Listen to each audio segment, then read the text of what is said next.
hello, welcome again to Leaders Uncut. Hello, everyone. I hope you're all doing well today. And today it's my great pleasure to have with us Diana Tuman, who is the founder and principal of Catalyst.co. Hello, Diana. It's so good to have you on the show today. How are you doing? Beautiful.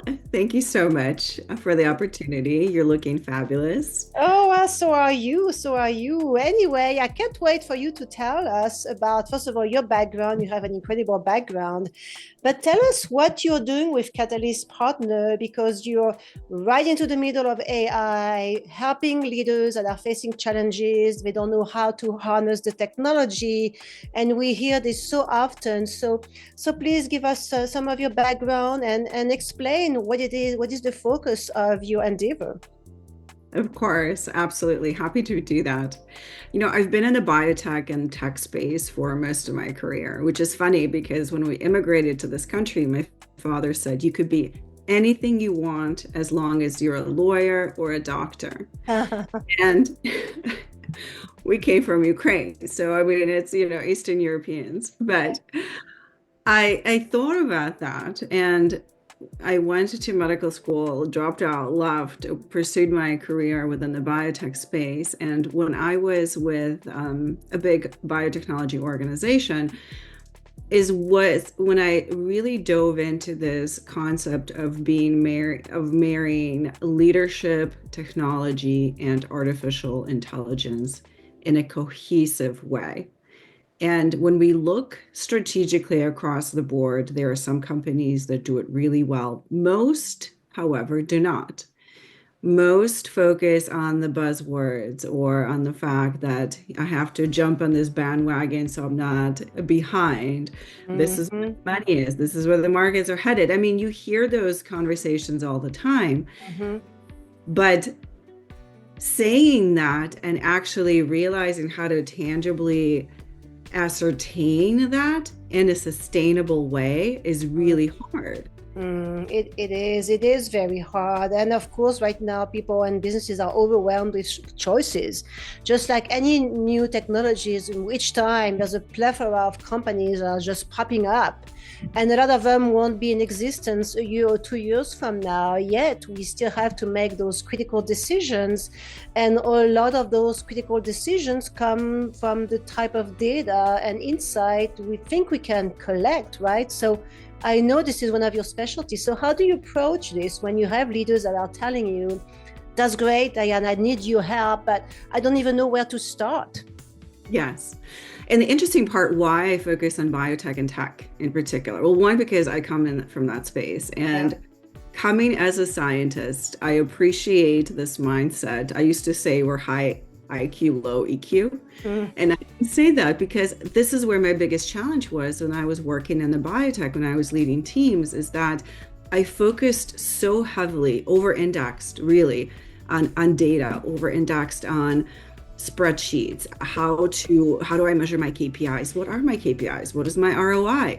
That I really underappreciated the human element in bringing technologies to market. mm, mhm, Because really, what every company needs is to find a solution that is able to elevate their human side, mhm, to find ways to understand how their teams work, to build that level of psychological safety among their team, to understand how they can integrate AI capabilities to elevate the constructs of their existing ecosystem. mm. Because at the end of the day, and I say this to a lot of the leaders that I work with, is that it doesn't matter how grand or how complex the natural language models are.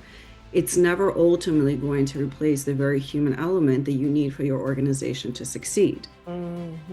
That's so very true. We have a tendency to forget that we think, hey, AI is going to take over and we don't have to be humans anymore. And my take is, well, maybe AI will allow us or enable us to become more humans and maybe to live the life that humans were supposed to be living and not work 20-hour days. That could be an option. And the thing is, and you're so right, is that there's somewhere through some sort of industrial revolution or technological revolutions, we as humans have moved to this concept of how do we become more efficient? How do we reduce inefficiencies? And when we think of that, we eliminate all of our creative thoughts. Yes. We tend to be more process driven, more methodical, more strategic, more.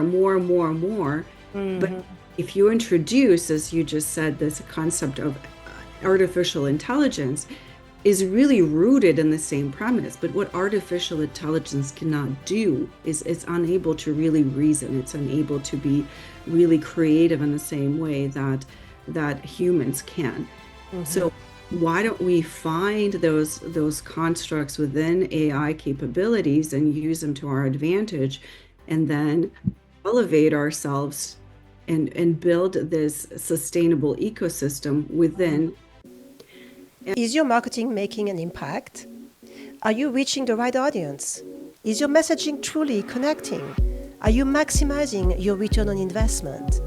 At Slice Marketing, we use AI-powered insights to fine-tune your targeting, optimize your messaging, design high-converting websites, and craft content that inspires, entertains, and educates, all to amplify your brand's impact. Sometimes a small adjustment can create big results. Let's chat, no strings attached. Email us at catherine.oaks@slicemarketing.com or visit our website. And now let's get back to our video. And, one of the questions that you asked me is, how do we approach this with leaders who are looking to integrate artificial intelligence? And in many times, as I've seen, it's a really fast moving revolution, one of the fastest that we've seen. Yeah. Because the Industrial Revolution took, dozens and dozens of years to really come to fruition. Here, in a matter of less than a decade, you're seeing all of these changes really that proliferate throughout the way that we work, the way that we think. And because so many organizations have this fear of being left behind, they're sort of blindly jumping in and spending tens or hundreds of millions, in some cases billions of dollars, but they're not really sure what they're investing in.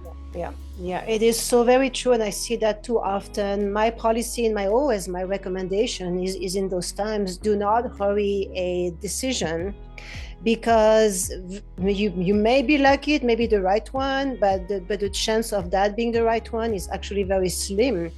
And although we know that we have to adapt and adjust fast, we also have to be wise as how we do it, because define fast too. That's the thing that you have to be extremely cautious and aware of, because it's tempting to be reactive. It's tempting to follow the herds, or it's tempting to believe in a company that's telling you that they have to make a decision quickly.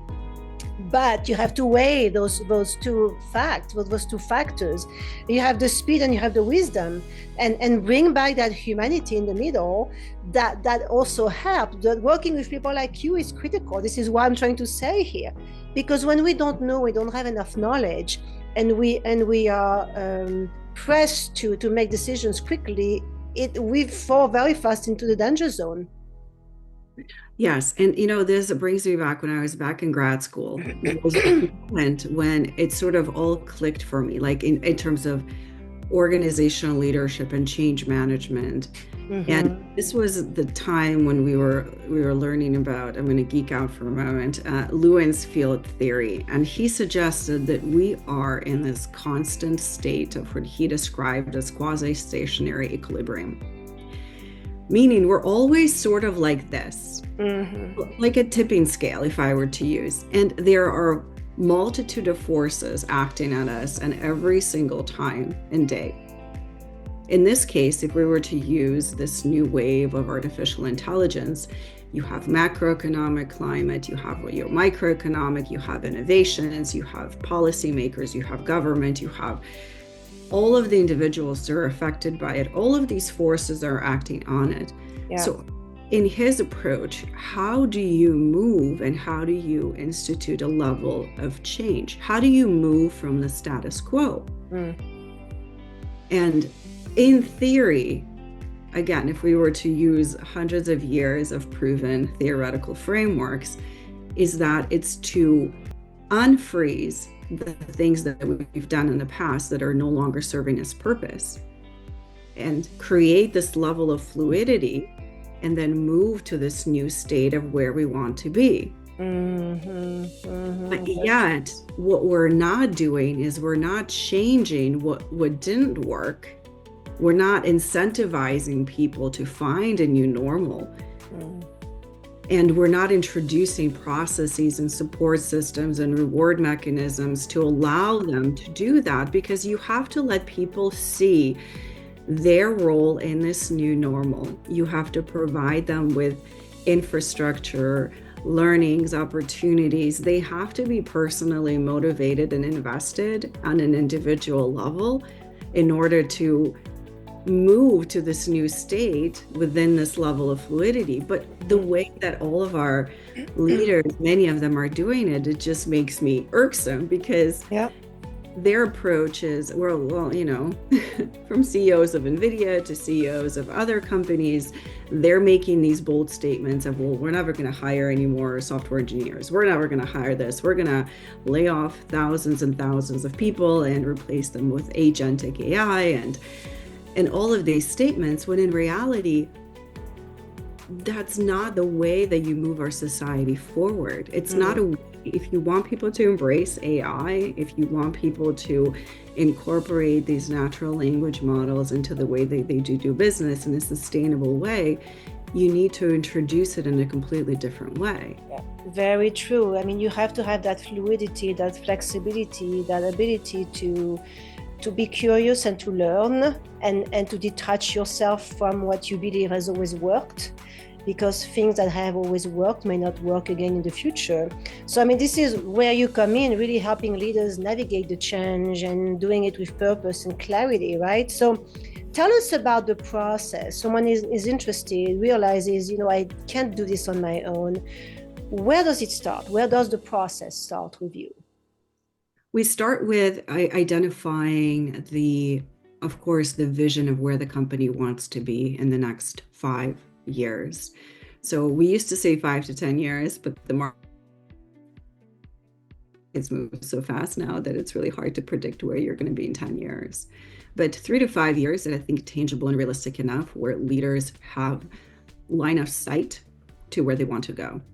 We also focus quite a bit on understanding the customer base.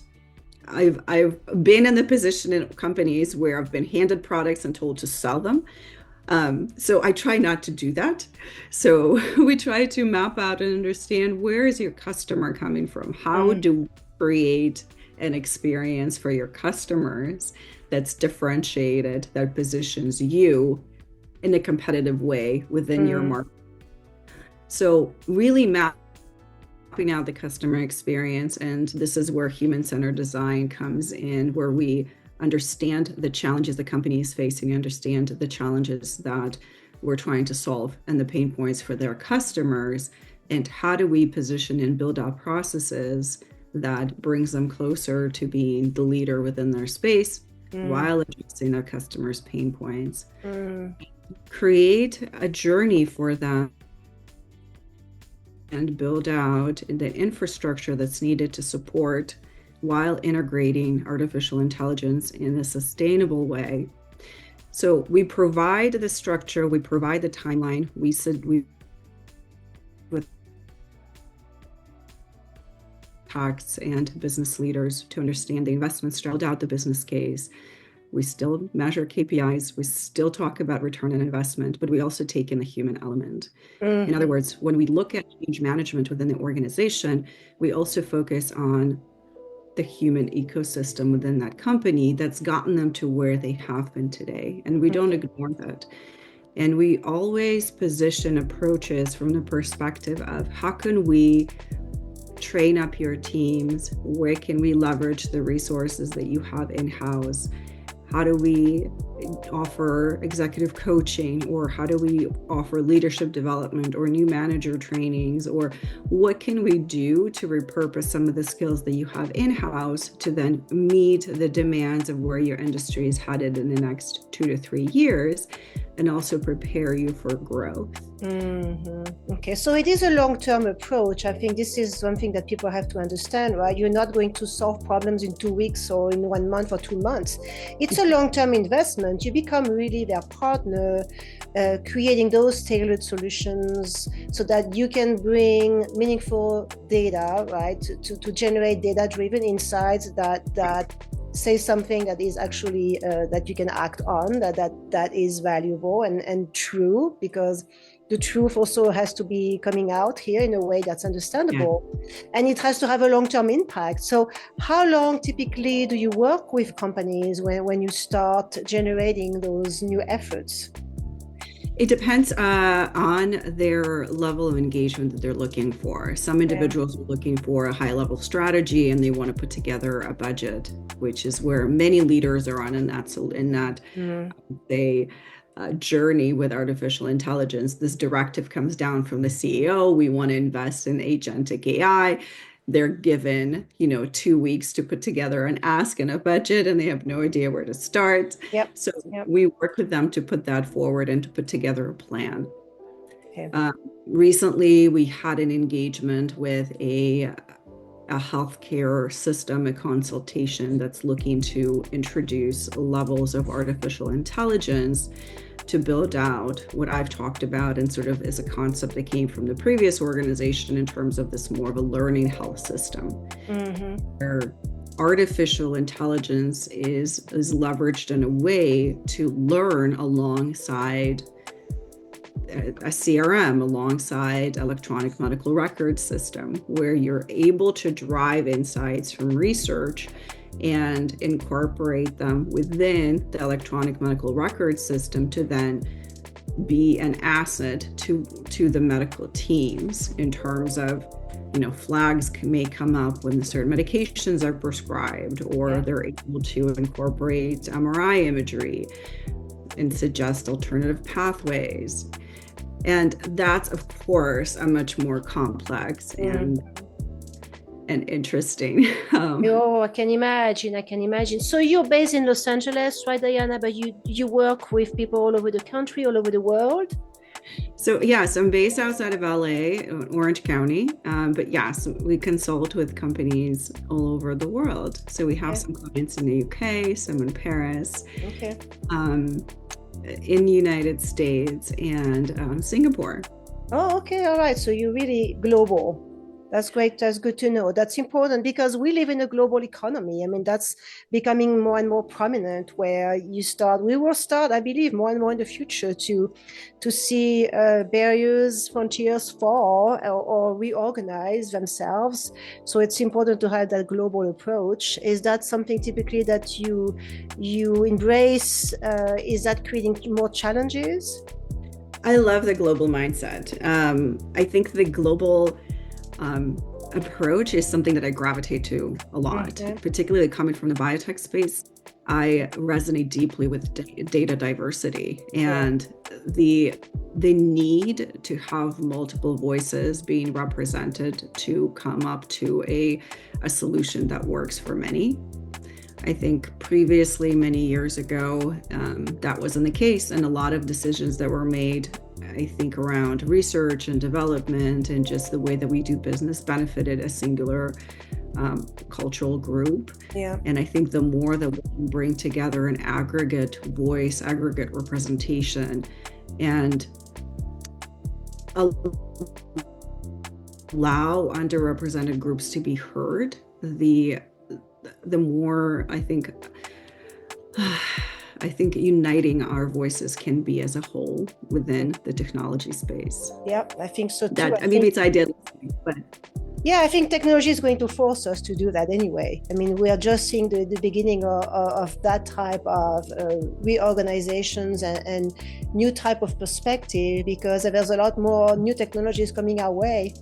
as fast as possible. So how do you deal with this, knowing that it's just the beginning of what we are starting to see with AI, and we're going to see quantum computing coming up soon. I mean, the two working together. How do you embrace that, knowing that you are in a field of consulting, of leadership management consulting that has to evolve almost on a day-by-day basis? I love it. I love it. I think I'm an eternal student, and I joke that I single-handedly support the educational system in the United States quite a lot, but it's true. But I love it. And I encourage a lot of the leaders that I work with to create learning organizations. And if you do that, if you create an environment within your company, within your team, that has this dynamic circle of learning, then not only are you equipped to respond to competition in a very quick and sustainable way, but it becomes part of your culture. It's just becomes something that you do. And it was interesting to me when DeepSeek, if you remember, a couple of weeks ago came out, and how disruptive that company was to the entire world, really. And it's funny in a way, and it speaks to how nascent AI is today. True. Very true. Because if you think about it, competition is always there. It's the way to drive innovation. There's Pepsi, there's Coke, there's Ford, there's Toyota. I mean, there's Gap, there's Old Navy, whatever. Every single market has competition. And yet, because AI is so new and we're so unsure on what to do with it, the moment a new competitor came to market, and it was like a few hours, the market crashes. Yes. Nvidia stock tanks because somebody said something. But if you think about it logically, and you extrapolate that information, and you actually, for 30 seconds, think about like the complexity of this and what they're actually saying, you would know that that's not really accurate. But yet, it was just watching the wave of effects that happened as soon as a company came to market. It just goes to show us just how new we are to this, and how much we don't know, and how much we're not ready for it, and how much everything is temporary and are going to become more and more temporary. I think the long-term thinking is being challenged right now, or I know that we have to have long-term plans, we have to have goals, but we are going to have to be more nimble.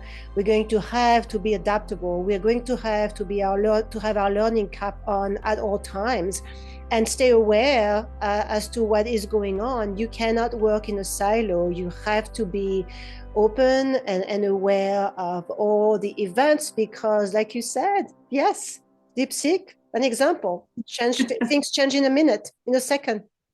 And it was so interesting to see that. And, I was reading the reports from Davos that came out this past week. And of course, AI was top of mind for many leaders that came to Davos, and they spoke in quite a lot of detail about the complexity of introducing artificial intelligence. And they spoke about the challenges, the investment, of course. I think what I was hoping to see get more attention wasn't quite as emphasized, and again, maybe just wasn't highlighted in the media, but I was hoping that at Davos they would speak about the ethical and regulatory challenges of artificial intelligence integration into various sectors. And I think that's another area that is of potential concern for many companies and just around the world, the population as we see it. So what do you say to someone who's telling you, I have plenty of time, I'm not going to make any changes right now? I tell them that if you're not making changes right now, you're probably going to be left behind. So I think like the least you can do is put together a plan. And the minute that you need to exercise the plan, you can move forward the timeline. But if you're not making changes, then you don't want to be in business. Yeah, no, very true. I think that's important. There's a sense of urgency whether we like it or not. So it's this is why it's important to have also some younger generations on your staff, because we have a tendency to get it, because we are born in it, and also to offer new paths of development, of understanding that is more challenging for the senior people, right? That are still at the helm of a lot of corporations out there. It's true. I mean, there's a huge amount of, I would say, credibility with legacy Yeah. information and learning that I don't discount at all. And Yeah. there's reasons of why those companies are successful. But Yeah. I I say this to my executive coaching clients quite a bit, is that there's the skills that each person has, and this goes true for the company. Everything that you've done or they've done, the organization has done, has gotten them to this point. Mm-hmm. That's fabulous. But if they're stuck, if this coaching client is stuck, if this company is stuck, it's time to reevaluate. Yeah. Yes.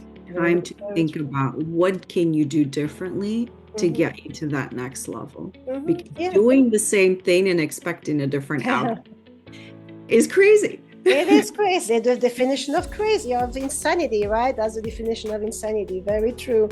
That's great. So I'm so glad you had a chance to explain what you're doing. So if people are interested in speaking with you, Diana, what's the best way to get hold of you?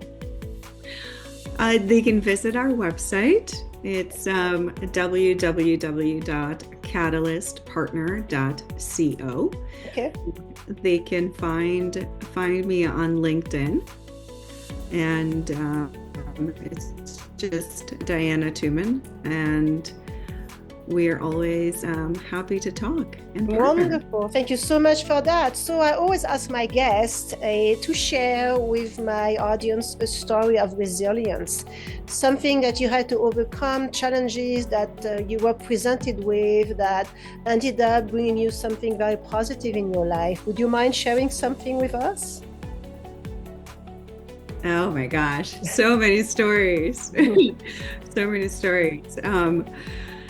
Well, I think starting Catalyst Partners was one of those stories. And I've had this vision of starting a company for as long as I remember. And throughout my PhD journey, I had this idea of building a platform, an ecosystem of thought leaders that come together. And that was my vision, is that to build an idea where individuals like myself and others who see a greater vision for positive impact of technology in this world and how we can make a difference, can work with organizations to drive positive transformation in a sustainable way using data and human element combined. Mm-hmm. And coming out of the corporate world was a bit of a shock to me, because I went from, leading global teams with a hefty budget, with a lot of build in, and then all of a sudden all of that is taken away and you're in this position where it's just you. And for a moment I had this thought of like, oh my gosh, what if I don't make it? What if we're not able to generate clients? What if we're not able to gain trust? What if I can't gain traction? What is going to happen? And there is no team behind you, there is no budget, and you're doing everything. You have only 24 hours in a day, and you're a marketer, you're a recruiter, you're a website designer, a social media manager. I mean, a collections, because people don't like to pay, as I found out. Yeah. Yes. Sure.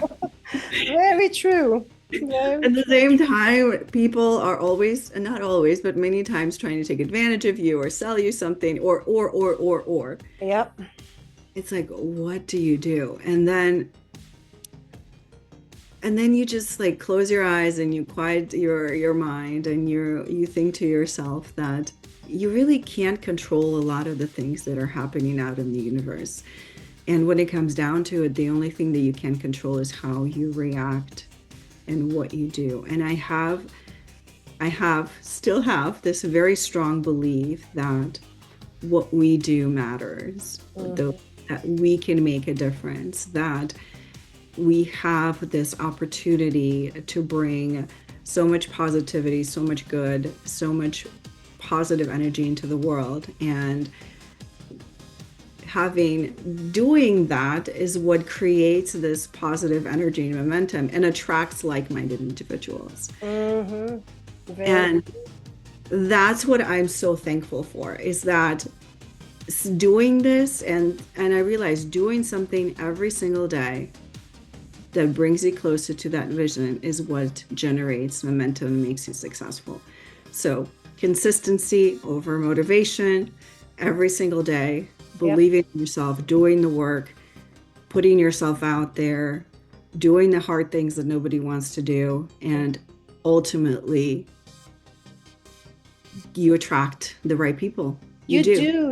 It's beautiful. You're right. These are the great values, beautiful values, very important values to have. But like you said, you don't know, you start a new adventure. You have to get the ball rolling. I hear so many people, I'm not sure about everything. It doesn't matter. Just start, act, put yourself out there and have the discipline to do it day after day after day within a long period of time, and be reasonable about your expectations, because Rome was not built in a day. You have to have a plan, but you have also to be agile, because your plan will change. I can guarantee you that your plan is not going to be what you thought it was going to be. Yes. And that is okay. Just embrace those changes, be adaptable, be optimistic, because I think having an optimistic frame of mind is critical. If you see everything in dark, you will attract the darkness and you're not going to go very far. So be positive, be optimistic, be healthy mentally and physically, because it's a marathon. It is not a sprint. You have to take care of yourself along the way. Otherwise, it is not sustainable. And these are the qualities that will allow success to take place. But these are hard things to do. This is why most people cannot do it. And you're one of the people that can, Diana, and I applaud you for that. It takes somebody very special. It's very hard. And you're right, it is a marathon. It is not a sprint. And I sat on the board of directors of a startup for 3.5 years. And that has taught me so much in terms of resilience, in terms of positivity, and the CEO that I worked with and the board that I was fortunate to be a part of taught me tremendous lessons in terms of not just fundraising, fundraising and pitching yourself and going out to investors, but it's their mindset that was so rock solid. It's their hardcore belief in what they're doing and bringing their vision to life. It's that they were in it day in and day out. And ultimately, there was a successful exit of that company just last year. But seeing that, you don't know that when you're starting out. You hope for it, but you don't know. You hope for it, but you have to believe. And the other thing that I would say that I see in you that is critical for success to take place is you have to love what you're doing. You have to have that passion, because passion is a positive energy that will attract the right entities to generate more of that positive energy and to allow that success to take place. Because if you don't love what you do, or you fake loving what you do, it shows. That's not something you hide. So true. It is so true. Right. 100%. Yeah. So anyway, thank you so much for doing what you're doing. I am sure you're going to enjoy and know many successes, and you have already, and you're doing something very important for people out there, for businesses out there. And thank you for that. Thank you so much for having me. Always a pleasure. Yes.